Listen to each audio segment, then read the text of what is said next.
necessarily a joyous occasion, but it's a joyous occasion when you're on. But the things that we will be I'm talking very about, excited. the things that we're going to be talking about are not so joyous overall. So, Sam, Yeah. for those of you who don't know, it has a show called The Majority Report. I love The Majority Report with Sam and Emma and everyone else. Great show. Watch it all the time. Big fan. And I wanted to have Uncle Sam on because people were saying he was a he's a Zionist, which I thought was very funny. But that's not the real reason why I'm having you on. It's been a while since I've had you on, and I wanted to just check in, see how you guys are doing over there.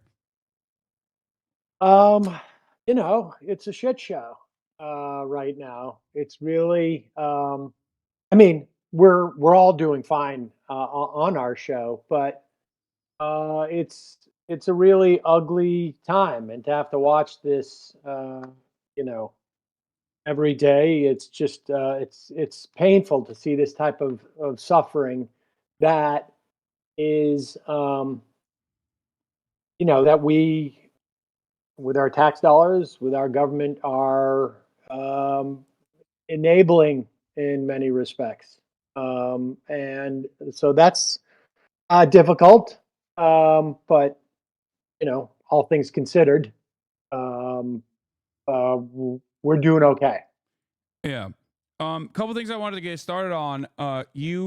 So given your background as a Jewish man who was an anti-Zionist himself, I wanted to ask you a couple things because I feel like you can speak to this issue as far as like the reception from the audience in a way that I cannot, given my background as someone who is Muslim. Like I feel like there are a lot of people who are going to be more receptive considering your track record in the space for how many years you've been engaging in commentary and also being a professional speaker. Um, I think that I just wanted to touch base on your perspective on some of these issues. Starting off with Jonathan Glazer's speech. Did you watch Zone of Interest? I did. Yeah. Um, he won I think best foreign film, Yeah, I think best international. best international. I mean, I don't watch the Oscars as a rule, but I did see his speech. Obviously, it's clipped, and I mean, I certainly, the big part of his statement, which was, I think by some people misconstrued, and other instances like purposefully misconstrued, was that he had said, and I'm sort of paraphrasing, but he said, "We stand here." Now, of course, the guy, he's just done. I think it was like a 7 8 year long project for him. Don't eventually could have been 10 about Rudolf Hess's, based upon a novel about Rudolf Hess, who was the commandant of the death camp Auschwitz, and his family lived right next door to Auschwitz. And um, the film is really like a commentary on sort of the banality of evil, to use Hannah Arendt's title when she wrote about Eichmann, um, but about, like, the living next there, and how that's how they just sort of live their lives, Yeah. without. And so the guy is, is he's steeped in this, and he said, "We stand up here." I think he was talking for his producers, um, and, and refute our Jewishness and the Holocaust. And that's where, like, apparently, some reporting put a period. Yeah, But he the said, the "We Hollywood refute." Reporter, I think, or no, Variety did that, which is Yeah, insane. Like this insane. is a premier establishment journalistic outlet for all things Hollywood. The fact that they would flub this quote, I don't think it's a mistake. I just like I can't chalk this up as like a simple mistake. I think that they wanted to draw that out. Like this is a trade publication. That is what they wanted to draw out of that speech. I mean, whether it was just like incredible incompetence or nefarious, um, regardless, people ran with that. And the actual statement was, we stand up here and refute our Judaism and the Holocaust being used as a shield or a justification for the onslaught. I don't know how he phrased it, um, in Gaza, Yeah. and so the idea, and that's a sentiment. I mean, um, I think that, frankly, a lot of Jews in this country and around the world feel. I mean, you hear a lot of the protesters yelling "Not in our name." That's what they're talking about. Is that the idea of of killing civilians and and what Israel is doing is really fundamentally contrary to, I think, a lot of people's perceived ideas of Judaism Yeah. aside. And certainly to see the Holocaust, which is, I went to Hebrew school 3 times a week as a kid, but Hebrew was about like number 3 or 4 on what we learned. We learned about the Holocaust. We learned about Israel. And then really cultural things about Judaism. And when I went to Hebrew school, it was only 30 years out from the Holocaust. I mean, I was 10 in 1975, and so I had teachers, Hebrew school teachers, with a number tattooed to their arm, and and the message of the Holocaust, at least that we were taught, was never again. But it wasn't just about Jews. It was supposed to be, never this type of wholesale slaughter. And so to see these things invoked as a defense or a justification for this genocide in Gaza is beyond the just sort of, I think, the you don't need to be Jewish or religious or anything to find what's going on there abhorrent, but it's one more sort of indignity. Yeah. I wanted to show you another thing from Variety. I'm going to share my screen with you right now, so you can see it. You can see what I'm seeing at least. Here it is. Hold on, let's put you back up top. This is the same Variety trade publication that claimed IDFA's artistic director apologized after protesters crash opening night with banner calling for destruction of Israel. Now, the banner that was calling for the destruction of Israel, of course, read, and this is back from November 10th, was, of course, from the river to the sea, Palestine will be free. Now, obviously, discourse has changed from back then, but if you recall, this was around the same time when Rashida Tlaib was censured. But as a trade publication, they still went along with this narrative that, like, saying from the river to the sea, Palestine will be free is actually calling for the death and destruction of Israel at a time when this was the hot button issue. So Right. just some ways in which I think even areas that you would not expect being political while using neutral language and objective reporting from a trade publication that, like, is supposed to cover Hollywood, still making an assessment, making a statement, and showing bias, in my opinion. Oh yeah, I mean, without a doubt. And I mean, you don't need it to see it just in the context of Hollywood. I think, particularly, there may be a slight change in tone in some of the news media, I think, as of late. But certainly at the beginning, and there's always been this sort of deference to Israel. And, as someone who was steeped in this as a kid, it took a long time, I think, for me to, um, to be fully conscious of that, of just how, steeped it is. I mean, I always knew there was a bias, but I think, like, you're really seeing in this conflict, because everybody seems to be weighing in. I mean, you know, uh, you mentioned I've been doing this for a while. It's actually going to be the 20th anniversary of the Majority Report in like 2 or 3 weeks, Well, and when we started it on radio, Janine Garofalo and I co-hosted the show, and we, I think we were one of the few. I mean, it's certainly even on the network, without a doubt, but anywhere on commercial media, I think we were one of the few outlets where we would regularly criticize Israel. It was not necessarily in. Um, In vogue.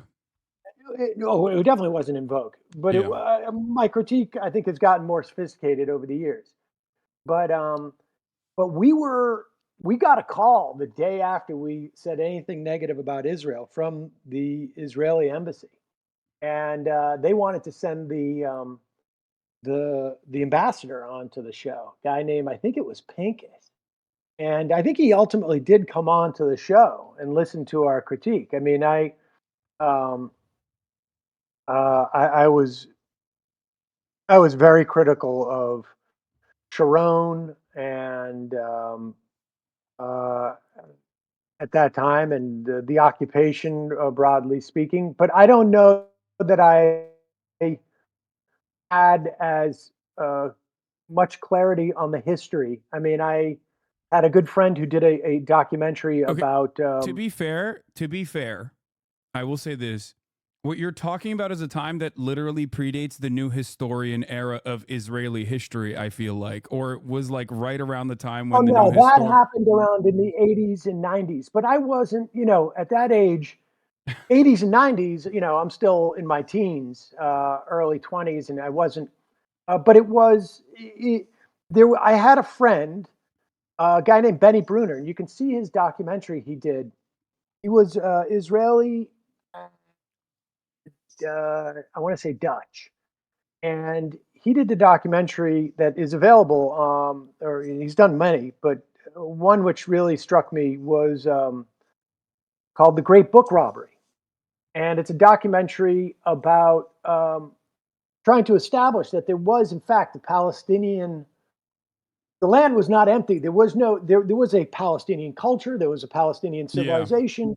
They had, and he makes that case through all the books, Palestinian books that were stolen and are actually stored in a subterranean level in in the Israeli National Library that you really can't go in and see. And it was very enlightening to me, and being aware of, like, because as a kid you're taught, like, the land was empty, et cetera, et Yeah. cetera. For a Um, what is it? For a land without for a people without land, for a land without people, or land without yeah, people for a people without land. exactly, Yeah. exactly. And so, y- my critique has evolved over the time. Like, I don't, I mean, I think you saw this exchange I had the other day on my show. I never labeled myself a Zionist, although I think, maybe I don't know that I was ever a Zionist. You know, um, Different people had maybe draw the distinctions at different points, uh, but I never labeled myself an anti-Zionist, because I don't feel like I have to participate in the you know this concept. I believe in democracy, and I believe in human rights, and I believe that if you're occupying, land illegal, it's illegal, and Yeah. I believe in the concept of settler colonialism, and can make an assessment. I think, to the extent that I've been called an anti-Zionist, it's more by people who call themselves Zionists. But I don't have a problem with it being called an anti-Zionist. But it's not something that you know I spend time identifying myself with, because, frankly, rhetorically, I don't find it um, particularly effective. And if it's not effective in me helping change people's minds, then I don't employ that type of stuff. But um, it it's been a very clarifying time where people stand, and surprising in some instances too, to be honest with you. So, would you do you mind elaborating on your own personal journey? I've talked about mine as far as like overcoming national mythology and nationalistic myths that you learn from an early age as someone who's Turkish, who grew up in Turkey, who was a product of both the private and public education system in Turkey. Like, I have talked about my understanding of the Armenian genocide and what was taught to me, and how I was, how my opinion on it uh, uh, evolved from an early age, despite the attempts of indoctrination. And I was wondering if you, because I think there's a very good parallel there with respect to the Nakba and also Israel's ongoing occupation as an apartheid regime, and the way that this has evolved into full blown fascism, in my opinion, in the words not just of mine, but also a friend of both of our shows, Dr. Ofer Kasif. Um, I think that it could be illuminating for people who are on their own journey of self reflection and education. For those who are maybe on like the precipice of understanding, despite indoctrination from their schooling. Sure. Yeah. Like I said, I'm 57. So It doesn't show. when I well, thank you, I appreciate that. But when I was in elementary school, I mean, I went for Hebrew education 3 days a week after you know regular public school, um, and until probably I think I was like age. I think I went through most of high school even. Um, and Reform Jew, um, and you know, uh, the people 30 years out. I mean, we're still very much steeped in the Holocaust, and the the idea of Israel that I was taught was a plucky sort of like David and Goliath story, and Israel surrounded on all sides by its enemies, and how much the Arabs hated the Israelis and the Jews. And it was presented as if this was a sort of like an eternal struggle of religion, and that the only thing that really saved the Israelis was their sort of like um, their superior will, and they were lucky because their enemies were not terribly smart. Like I just remember being taught this story about the Golan Heights, about how like the Israelis had spies who convinced the Syrians to grow trees on the Golan Heights because it would provide shade when they were fighting. And so the Israelis knew where to fire their weapons. I don't know how that story worked, but this is, you hear it as a child. Hmm. And the idea of questioning, like, wait, how did the Jews get there? Or like, how long, how many, like, it was all just the Holocaust happened. The UN said, here's Israel. And then the Arabs were mad because they don't like Jews. There was no sort of material analysis of like, hey, wait a second, how did they? We were told there was not. It was just a desert, and they came in and they created irrigation. They grew stuff, and Yeah, turn the um, desert into a fertile land or whatever. exactly. And I was 15 or 16 and went with my Hebrew class for the summer to Israel, which is like a confirmation class program. And we traveled up and down the country. We worked at a kibbutz for a period of time. And it was in 1982.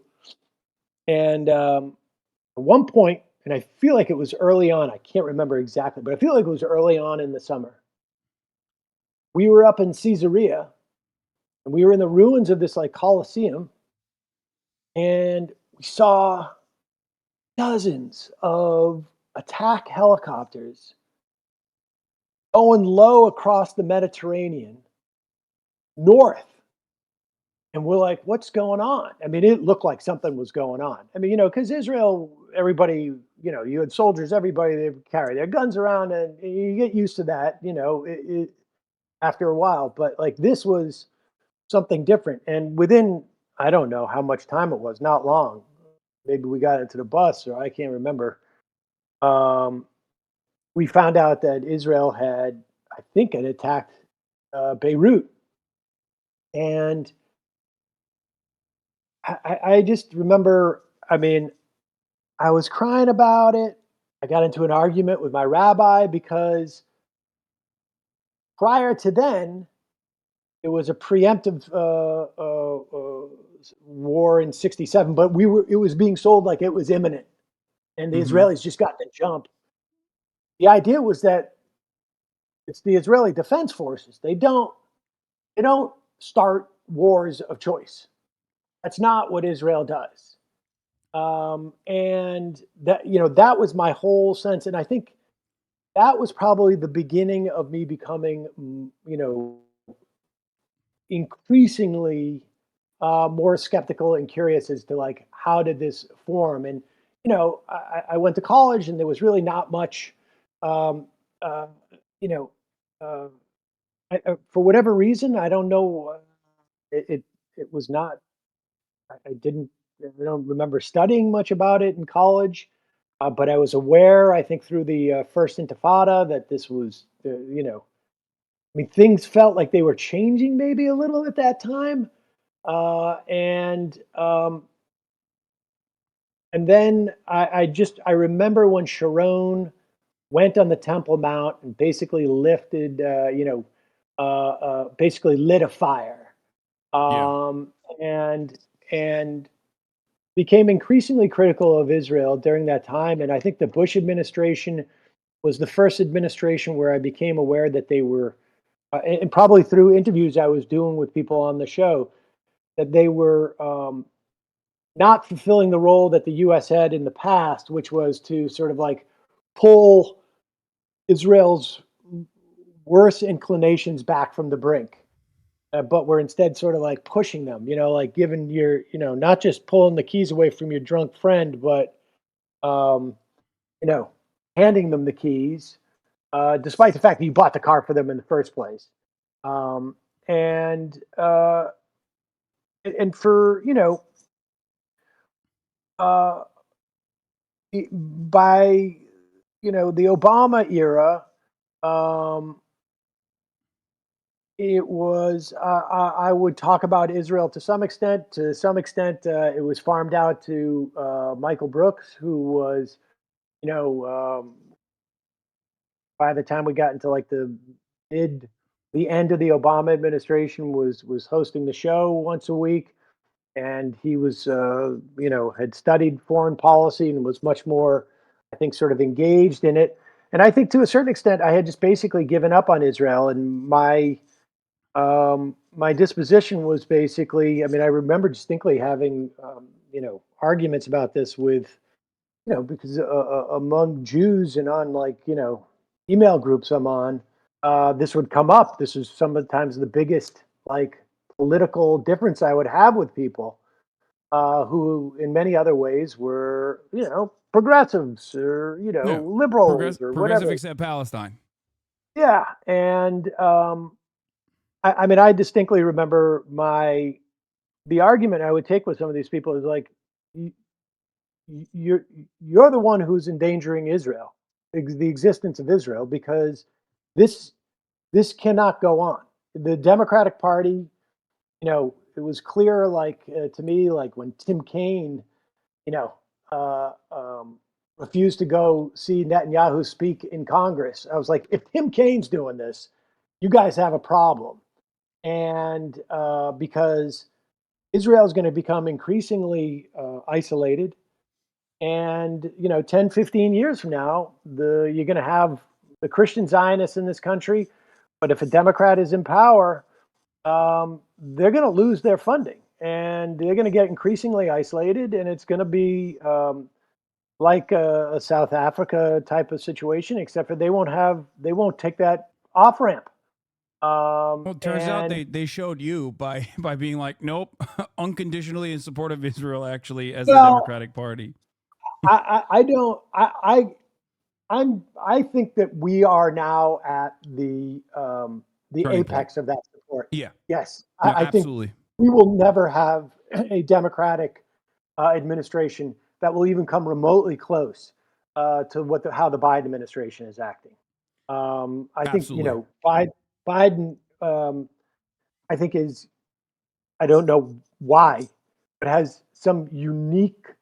Um, I mean, you Difference. saw that story in the Internationalist. It's written in this book by Alex Ward, maybe. Um, have you heard the story? Menachem That Bain? Begin, yeah, that Yeah. Begin to, and you probably recounted it, but it was when Begin has to be the one saying to Joe Biden, like, "Hey, take it easy. We don't do that. Even though you're saying it's okay for us to kill women and children, we don't do that."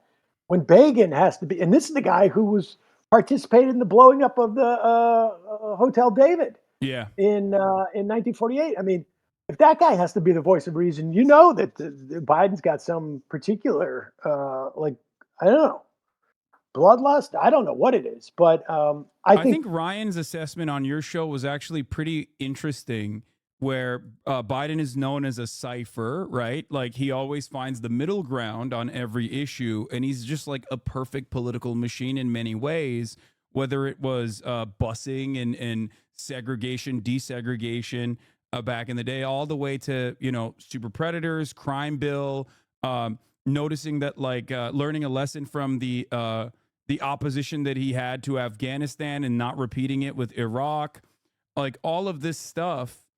Um, I think all of this stuff played a role in him developing his positions, but Israel was never really an issue that the Democratic Party had even shown a little bit of criticism on, with I guess like Obama being ironically, Obama being considered the exception almost. But like even then, Barack Obama, obviously on his way out, gave $30 billion in a 10-year aid package to Israel for the Iron Dome and numerous other instances. So like I think he never had like a reason to develop a middle of the ground approach. So that just kind of stuck with him. you know, yeah, maybe in like again that story about Begin, where you know you get admonished by the leader of the country to be like, no, we're not going to be that vicious. We don't want to associate that. There's something else going on there. And I know Peter Beinart came on the program and he had a good explanation. He's like, if you want to know, you want a sense of like where people stand on this, the 1619 project is a good sort of surrogate in which to assess. Like, if somebody fundamentally cannot believe that the United States was founded uh, appreciate the sort of like settler colonial origins of the United States, and that it's built on the genocide of the indigenous people here. They will not be able to get it with Israel either. They're just too invested in that sort of like that myth. They can't give it up. They're just riding for all settler colonial genocidal states I mean, if you're going to unconditionally. do for one, you might as Yeah. well do for all. He loves Australia. He loves it all. He doesn't care. He's like it's great. Um Now, yeah. it's the He best we could do at the time. he needs that Neil Gorsuch approach. And just like being the one pet issue that he cares about that is the exact opposite of what you would think from him. Yeah, But it is interesting I, because like he claims to be Irish, he claims to be Catholic, and these are like currently with the Pope and also with Ireland being historically an ally to the Palestinian plight, it is very odd that he would take such a staunch, ultra nationalist approach to the matter. and the thing is like it is. I mean, I don't think donors explains it. I mean, I know that he's got some big, Haim Sibin or Sibin Of or whatever course. that But guy's that's name is. consistent. But I think it's very hard to understand because from a U.S. national security standpoint, there really is not a sense that this is in any way helpful whatsoever. Oh yeah. The Ilan Pappy we had on the show, he's like, when has Israel ever been helpful from a U.S. national security standpoint in terms of like in practice, right? Its existence. There's an argument. Maybe there's a beachhead there within, and one more opportunity to control, the oil of the neighboring countries. But I mean, I don't think he would have paid any type of like political price if in November 15th he had said we're calling for a ceasefire. I don't think he would have paid a political price. We're going to start to pull back on aid, or we're not even going to put an aid package on the table. I mean, it really is hard to understand, and it is, just from a political standpoint. Yeah, I mean, I think that But like the Lloyd Austins in his corner, I think are like genuinely warning him of the backlash and the destabilization that Israel's actions are causing. Because it is like Israel's aggressive ethnic cleansing campaign is now far beyond the point of maintenance and avoidance. We've now gotten to a point where it's like it's an issue that you have to tackle head on. But beyond the lack of like Israel's position as an apartheid ethno state is actually helping America with a beachhead or a forward operating base with like its own espionage tools and whatnot. The destabilization it's causing is obviously far outweighing the benefits that you get from like the Pegasus program or whatever, right? But beyond that, and this is something that you and I 100% agree on, it is horrible domestically. It is playing so poorly because every single instance where Joseph Robinette Brandon goes on stage and says there are red lines, but there are actually no red lines, like he did on this MSNBC interview, the Saturday show with Jonathan Capehart. Um, when he says that, it shows incompetence. It looks like he's an old man asleep at the wheel, which is why someone like Donald Trump, who also obviously benefits from not being the president while this is going on, still is like outperforming Biden by 10 points on the issue of Israel because at least he has consistency in the eyes of those who are being polled on the matter. Where like Trump is consistently bad on Israel, but at least he's consistent. He's showing strength and support for Israel. Biden, on the other hand, is losing the demographics that he obviously needs for reelection, whether it be the Arab vote in key states, whether it be the pro-Palestinian vote, as a younger demographic is clearly overwhelmingly in support of Palestinians now. He's losing out on these key demographics in all states, but especially so in places like Michigan, obviously, and even Minnesota. And it is entirely, in my opinion, due to the fact that he looks weak and he looks like he's asleep at the wheel because what he's saying does not match what people are seeing. Every time he says, "Oh, Israel, I called him a son of a bitch," or whenever you see a leak in the news about how like he's really gonna change pace on Netanyahu's actions in Gaza, and then you see more children being slaughtered. You see more women and children being ruthlessly massacred. You see the flower massacre that occurred at the humanitarian aid convoy. People are like, "Well, what the fuck is this guy doing?" You're losing out on both ends at that point. The other thing I wanted to say was another thing I wanted to mention. Oh, but let me Benjamin just let me Netanyahu's reaction also yeah. consistently undermining him makes him look even on the international stage, it makes him look like we can't even control our attack dog at this point.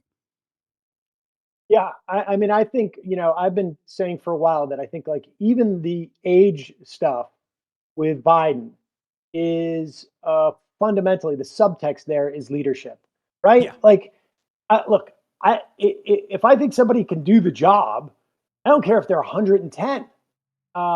It's a leadership question, and so he botched this in my estimation with the immigration thing too, because he was out there saying like, I wanted them, like I was willing to do what they wanted to do, but I couldn't convince Congress to do it because the guy who's not president is in charge of them. And it's like, well, wait a second, dude. All you're saying is if we want action on this, hire the leader who has control of Congress. Yeah. And this whole thing with Netanyahu, it plays into that same thing where it's like, you say they shouldn't do this, they do it, and you're just like, they shouldn't do it. All you're, putting aside all the sort of like, The immorality.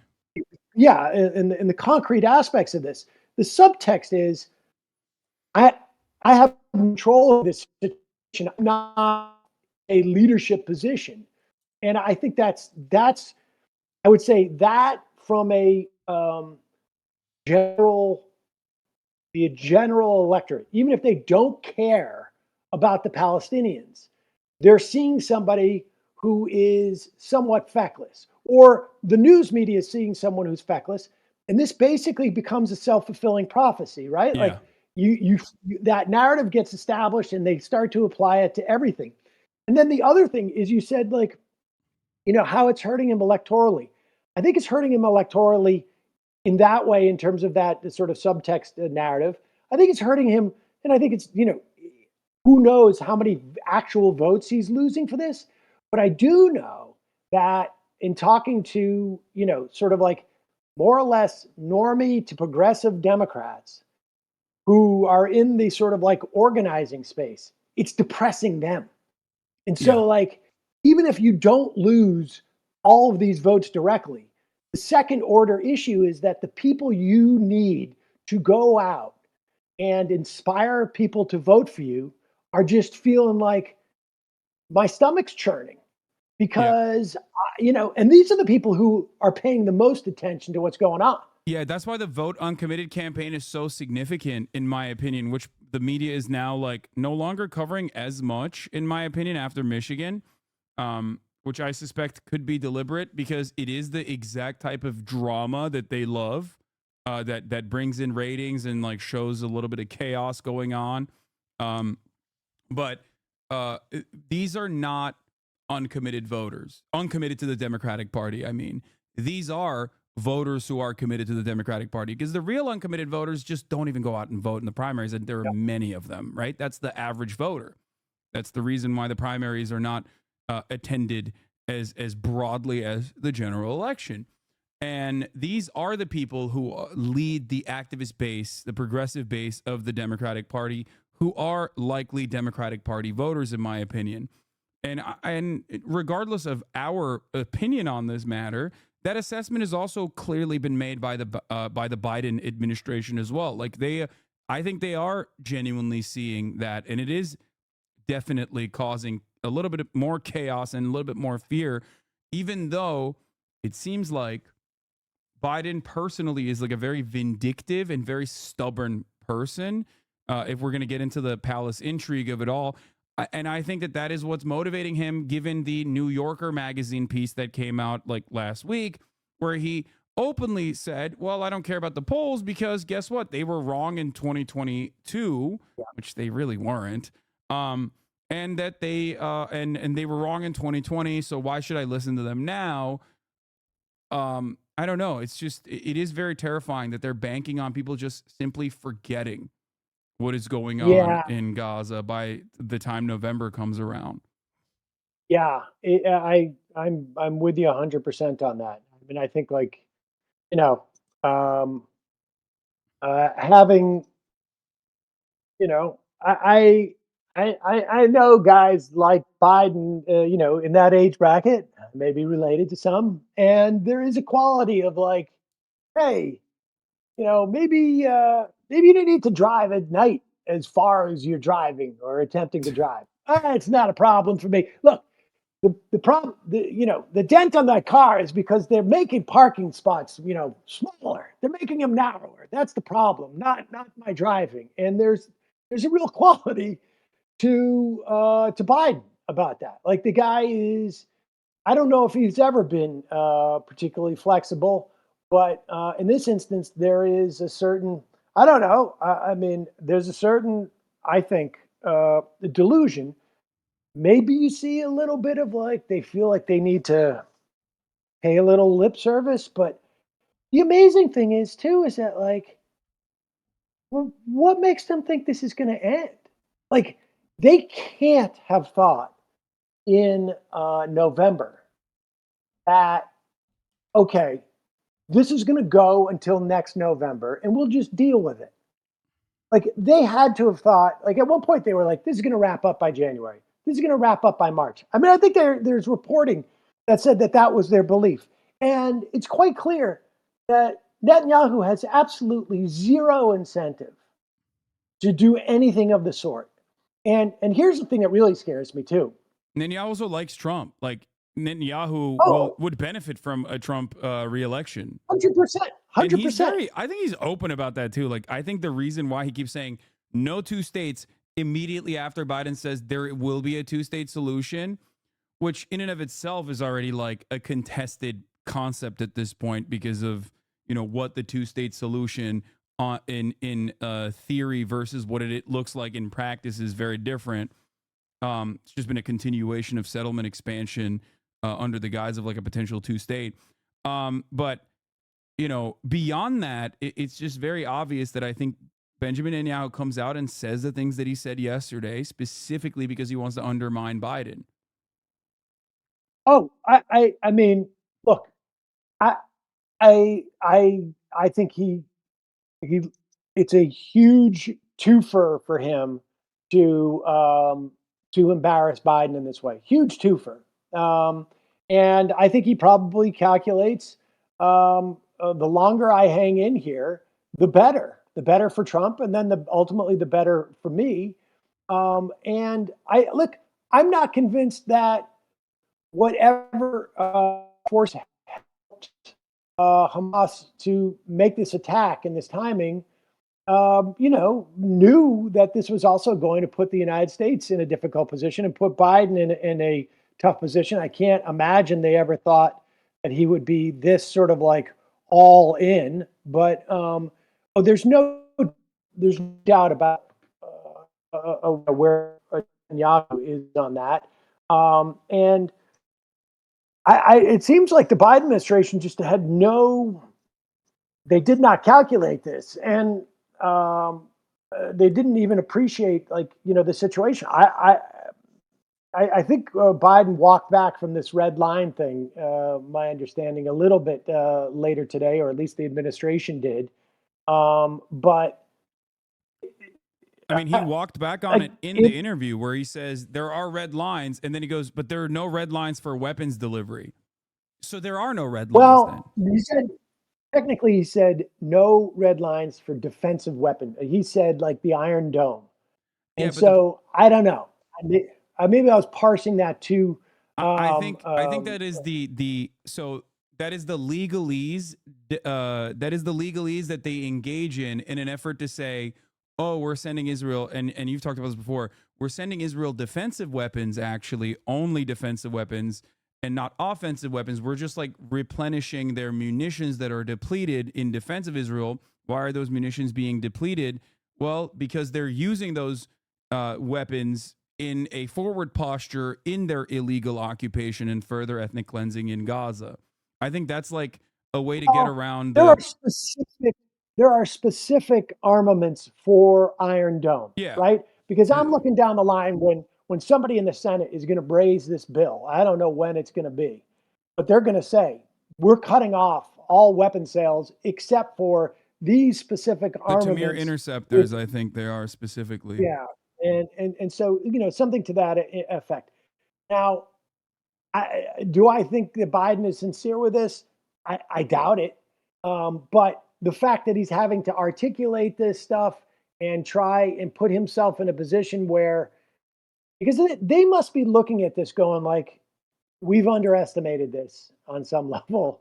And what are we going to do if this is happening in June? What are we going to do if this is happening in September? Like, where do we go? What is our fallback? And um, I, but here's my big fear too: is we're going to put within a month or two, we're going to have this temporary pier built so that U.S. ships can come and Yeah. offload aid. You know, it's unclear to me how that aid's going to get off that temporary pier and get distributed, but it seems to me that both Israel and Hamas have great incentive to mess with that, to involve U.S. Military personnel, to blame the other side. It is like the idea that we are actually, I remember when Reagan sent peacekeepers into Lebanon and 250, I think it was, Marines got blown up. Reagan could get away with something like that, but and leave. But Biden, he may have to go the other direction. Like, the idea that we're even coming even remotely close, never mind what we're doing with the Houthis, but the idea that we come even remotely close to getting involved in an armed conflict because of this is just, it's mind blowing. It's mind blowing that there would be this level of risk taken on by the United States when the alternate is we cut your weapons, send the trucks. Exactly. It's just like it's taken a long way to grab your ear grab your left ear with your right hand. It's just like there is no reason to get into all of this and basically make this process infinitely harder for yourself and convoluted and potentially really devastating when. And this is the fundamental question that really frustrates me when no one asks this question to Biden directly in media, which is, why is there need for a pier to begin with? Are there no humanitarian aid convoys that are waiting? Why is there even a need for aid in Palestine? Let's ask that question. Is this a natural disaster? Is this, is this a byproduct of a typhoon? Did an earthquake happen there? Or is it actually our ally engaging in a deliberate, calculated ethnic cleansing and ethnic displacement campaign? Oh, shit. I think my dog groomer is here. 1 second. Sorry. Good. I mean, dog groomer aside. He just knocked like the cops for a second. Hold on. I'm going to run this video and hear Biden's thoughts real quick. You can see it as well. And Prime Minister Netanyahu, as Israel defends itself from Hamas terrorists who murdered more than 1,200 Israelis and still hold more than 100 hostages. What is your red line with Prime Minister Netanyahu? For instance, would invasion of Rafah, which you have urged him not to do? It is a red line, but I'm never going to leave Israel. The defense of Israel is still critical. So there's no red line. I'm going to cut off all weapons so they don't have the Iron Dome to protect them. There's other ways to deal with the trauma caused by Hamas. But the red line is Rafah. Israel Prime Minister Benjamin Netanyahu joins us live from Jerusalem. We don't have to give you the news. You follow American news as if you're still here, Prime Minister. His red line is Rafah. Don't go into Rafah. What's your response? Look, the president and I have agreed that we have to destroy Hamas. We can't leave a quarter of the Hamas terror army in place. They're there in Rafah.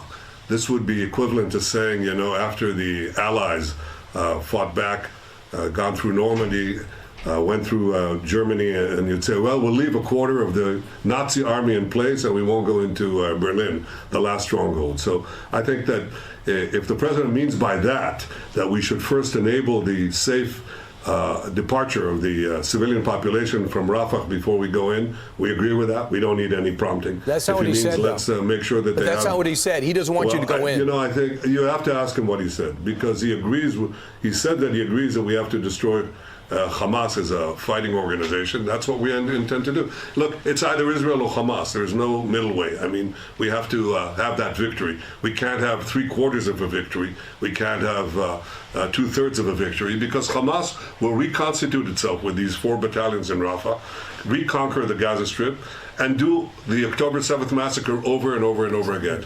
And for us in Israel, not merely for me, Mr. Prime but Minister, for the people of Israel, that's a red line. We can't let Hamas survive. Mr. Prime Minister, we don't want to put you in a difficult position, because we know that you have to work with the U.S. I know we're still strong allies, but there's been multiple comments, whether it was a red line from the President of the United States or Kamala Harris saying that we need a ceasefire now.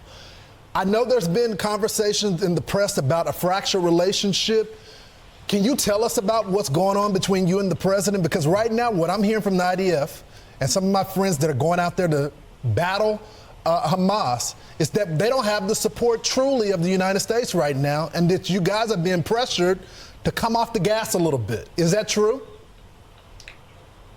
Look, we have our agreements on the basic goals, but we also have disagreements on how to achieve them. Ultimately, it's Israel that has to decide. Our neck is on the line. Are they encouraging you to get off the gas, though, Prime Minister?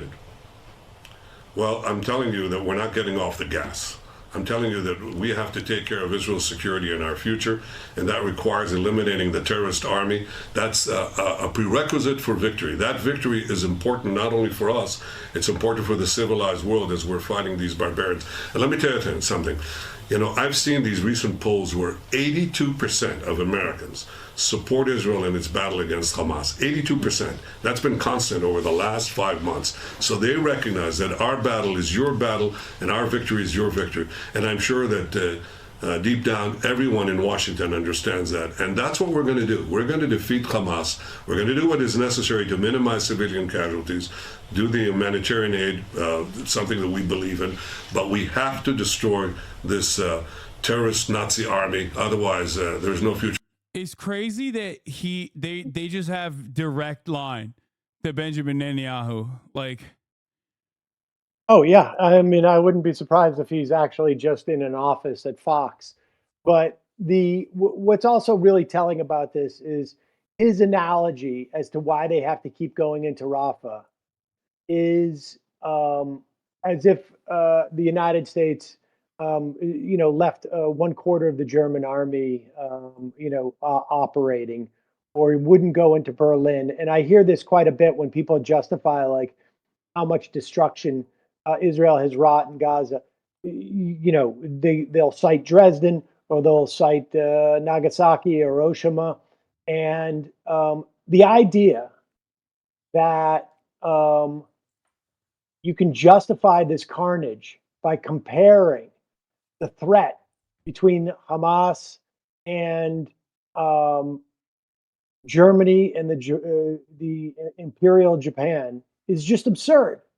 It's just absurd, and they've got to make that leap to justify it. But it doesn't work. I'm sorry, it just doesn't work. It's not the same. Yeah, it's just it's wild for a couple different reasons, including something that Biden himself mentioned, which is that we wrote rules after. Like he literally said that in an interview, if I recall, where he was talking about the Dresden comparisons ahead of time. Like he was getting ahead of that narrative because he's heard it so many times, probably. That like, one, we did write rules. New rules of engagement after that.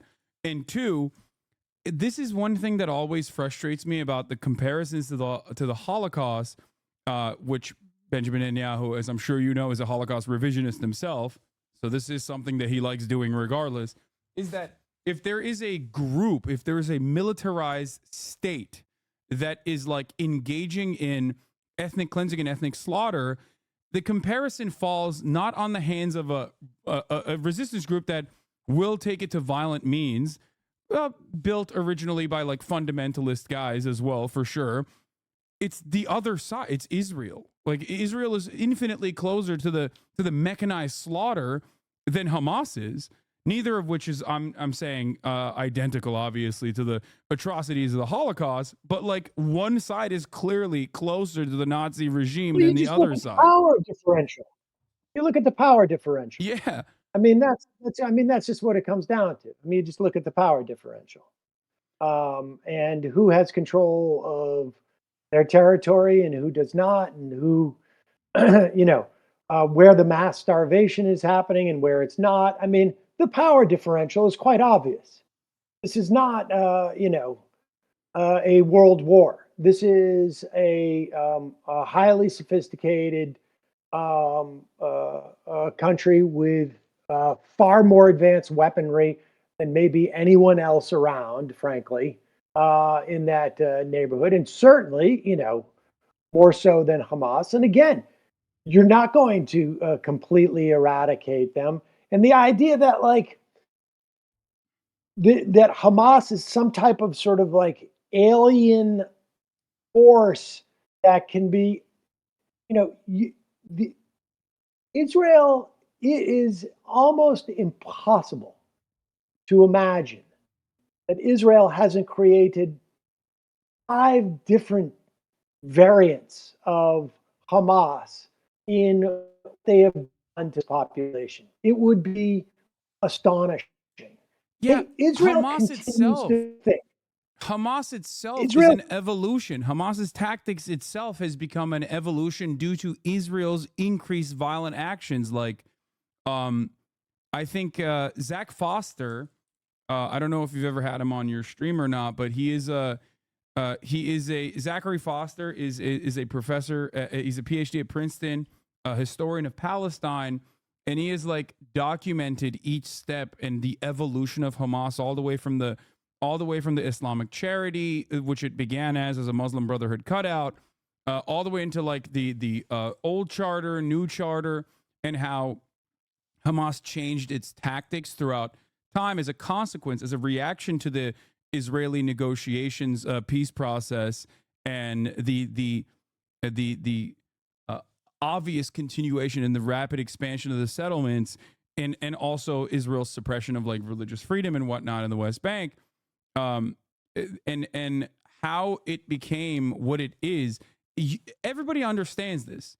Like everyone in Israel understands this. Former Shin Bet officials understand this reality, and Israel itself understood this reality in its outward communication to the Trump administration. One key detail I bring up from time to time is that I believe in 2017, Donald Trump no longer was giving any aid. I think due to one of his campaign promises. They were going to completely shut off aid to Palestinians. Do you remember this? they stopped funding UNRWA. Yeah. They cut off funding to UNRWA. Yeah. And you know who was actually against that at the time? The Israeli government. The Israeli government itself had petitioned the Trump administration to not cut funding because they recognized that this would be a national security issue for Israel if the Palestinians were completely starved out. That it would become the situation on the ground would get worse. So the fact that Israel in 2017 recognized this reality, and yet the outward communication coming from Benjamin Netanyahu and others within the Israeli government, including the defense minister, is the exact opposite now. Genuinely, I think shows that the situation has gotten worse and the fascism has completely taken hold. If you can, I think if people can understand the concept of Donald Trump doing whatever he can to get elected president so that he can stay out of jail, which I think a lot of people can, then I think you can start to understand, and doing whatever he can, despite what it means for the country, the future of the country, then I think you can begin to understand Bibi Netanyahu, because I think for him, the more turmoil, the better for his personal sort of lifelong trajectory.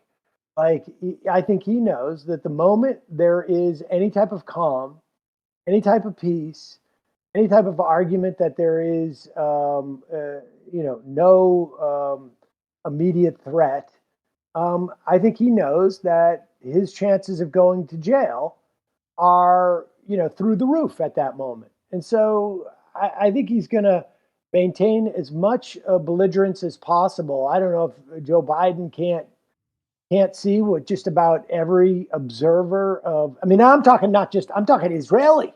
Yeah. You know, the Israeli press knows this. That Netanyahu is hated, but they're not going to get rid of him until this, war is over. Yeah. And so he is completely incentivized to make sure that that never happens, regardless of whether it's in, whose best interest it's in. I mean, it's it's it's a disaster for, obviously, for the Palestinian people, but it's gonna I think it's a disaster for Israel, and it's a disaster for the U.S. No, Not absolutely. at the same It's level, but I think here one last thing before I let you go. Thank you so much for coming on for as long as you have. One last thing I wanted to talk about is, I guess, like, liberal Zionism used to be the primary communication to the Western world, and I feel like post October 7, but even before October 7, like in the last couple of administrations, liberal Zionism kind of like went away as far as like a Hasbara mechanism. And I think it is that arrogance that was born out of the unconditional support that the Western world had shown Israel, and the nature of like reactionary fascist ideology constantly increasing the pressure points and squeezing as much as squeezing the Palestinian population as much as it can in a and also endlessly propagandizing that in a self-reinforcing mode of propaganda. I feel like this created an attitude that is also playing into Israel's demise, because, like, without Western support, obviously key Israeli officials understand, without Western support, Israel does not exist in the way that it does. No way, no how. Whether it be political cover that America offers, more importantly than anything else, or whether it be the direct weapons shipments. People will say it's only 5% of the Israeli defense budget. Doesn't matter. It is far more important that America is always providing political cover for Israel and also offering weapons. And I think that the liberal Zionist exit ramp here is so clear to me. Lay the blame almost entirely on Benjamin Netanyahu and bring in Benny Gantz, which they're kind of doing now. I think they're positioning Benny Gantz as like the new leader, because they had Benny here and talked to him directly, right? Kamala Harris met with him.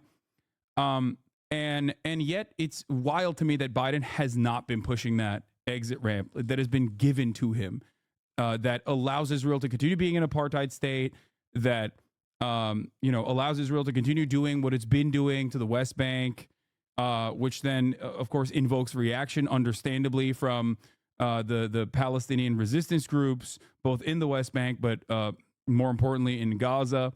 And then, you can go back to business as usual, but the bloodlust that you're seeing from Benjamin Netanyahu, and there is one part that he is right on. He might not be a popular figure, but his actions are popular, especially amongst the Israeli Jewish demographic polled consistently on the matter. They want him to be doing ethnic cleansing. They think it's not hard enough. They think he should go even harder.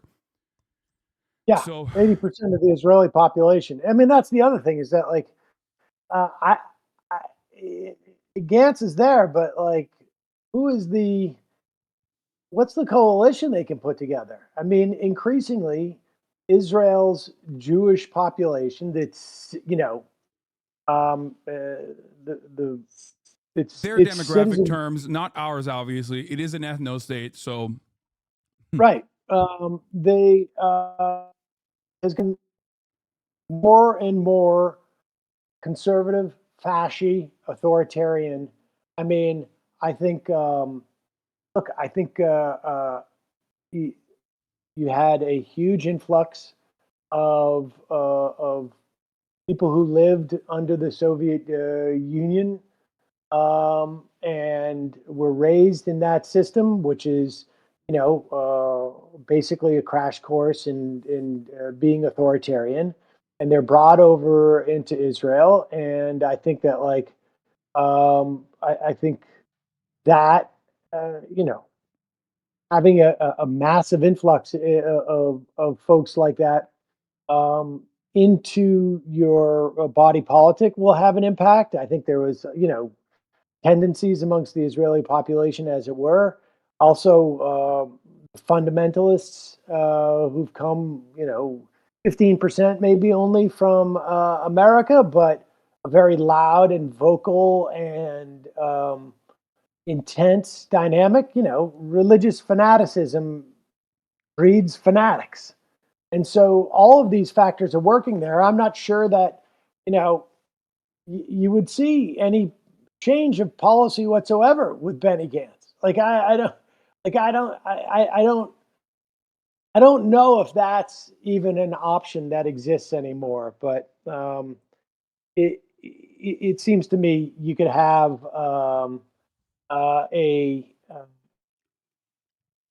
the Biden administration could have definitely been more aggressive with Israel up to this point and not paid a political price. I don't know what they think they're doing from here on in. It's just it's a shit show, and I can't see how it gets better. I don't know if I agree with you on the USSR take. I don't know if it was the Soviet migrants that came in, considering that there is a massive population of Mizrahi and Sephardi Jews in Israel that came from, like, Arab Jews specifically. They came years and years ago. No, I know, but I feel like in the indoctrination, especially as far as I've read into it, and you're very knowledgeable on this matter, maybe I'm misunderstanding something, but as far as I understand, their integration into Israeli society, in order to overcome, like, being second-class citizens, being regarded as, like, the same barbaric scourge that the rest of the Arab Muslims and Christians are, in the eyes of, like, the fascist mythology that they were developing in Israel, for it to be an ethno state. I feel like that integration process caused many, like the Ben Gvirs of the world, to be infinitely more reactionary than, like, some of the older population of, like, Ashkenazi Jews even. That may be the case. To some degree. There may be like but I think the inclination of new immigrants, Avigdor Lieberman, and you got, and that whole sort of like influx of settlers, right? I mean, that was part of the project of putting boots on the ground. I would imagine. Oh yeah, a significant portion of those settlers. It still continued to this day. Like the Russian, like, passport cycle is, like, still very much in existence. It's like a weird, like, white supremacist in the way that we understand white supremacy here in the Western world, here in America. Like, it's almost a continuation of similar policies to, like, make Israel more white, seemingly. I think that Right. is definitely like a genuine interest by some in the Israeli government, like a deliberate attempt. Yeah, no, I think so. I would like to see someone do a deeper dive into that. I've always been looking around for, like, how has these shifts in demographics impacted Israeli politics, and maybe someone in Israel has done it, but I haven't come across it in these parts. But dude, before I go, let me plug this GoFundMe. Would you? Yeah. A friend of mine has been helping a family in Gaza, and we're starting to see more of this, actually. But they're a family that have a child with Down syndrome, and we helped them raise some money to get them out of the country. I'm sure people know the dynamic that's associated with getting out through the Rafah gate. Can you put that link in the Discord, if you don't mind, in the Discord chat, so I can present it here? Yeah, I actually I got a bit.ly of it. Let's see. Where do I just type it in the chat here. See it? Yep, there it is. Thank you. And we got them. They just, like, literally just got footage of them at the Rafah gate, and almost the entire family is out. They're going into Egypt to, you know, they have nothing. There's a video I have of that, like they have 6 bags, you know, and they were in a tent in Rafah, and so it's a weird dynamic because there's so much pain and suffering there, and to focus attention or help on any individual family, it sort of cuts both ways. But I don't know. It's been at least gratifying to know that like you can directly help some people if you know, even a couple of bucks, help them get settled and this and know that you managed to save some of these people and given them an opportunity to sort of like normalize and deal with the trauma that they've been going through. Yeah. And just saw some video of their little girl, you know, and it really is, it's amazing, but it's so horrific. But if folks have the opportunity, please. Yeah. Mods are pumping the link in the chat as well. Well, Great. Sam, thank you so much for coming on. Always a Ron, pleasure always a having you pleasure. here. Great to talk to you, and keep up the good work, man. I really appreciate what you've been doing. All right. Thank you. Well, for Sam. years now.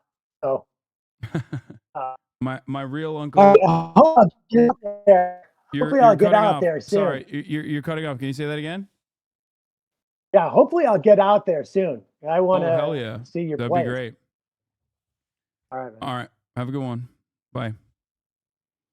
That was Sam Seder, everybody. My real uncle, Sam Seder, and not my fake imposter uncle, Chunk Weigert.